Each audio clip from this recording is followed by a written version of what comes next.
7-can soup. It is the ultimate quick, hearty, delicious meal, perfect for if you're on a budget or if you're tight on time. This meal includes just 7 cans you're going to find in your pantry. You probably have them there already. I'm showing you my little handy can opener. I've been having trouble using regular can openers. These are awesome. I will try to link that. Let's start with a can of Rotel. There is Tux, my little baby. Let's do a can of drained corn. We need a drained and rinsed can of black beans, a drained and rinsed can of kidney beans, a drained and rinsed can of pinto beans, a can of chicken broth, and a can of condensed tomato soup.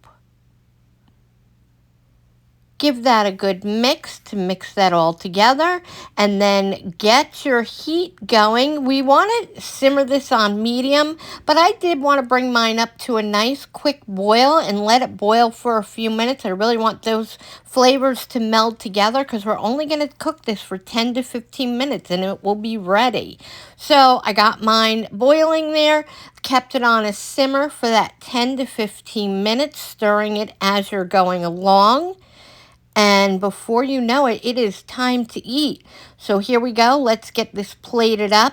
It is not super brothy. So if you would like to add more chicken broth or more of the condensed tomato soup, you absolutely can. I loved it as it is. I added some shredded cheese on mine. I added some tortilla strips and a little bit of sour cream, and it was just delicious. So again, perfect for a quick weeknight meal. It is perfect if you are on a tight budget. This is hearty. Serve it with some bread and you just call that dinner. It is delish. I hope you love this. Come back and see me again. Give me all the likes, love, comments, whatever you can.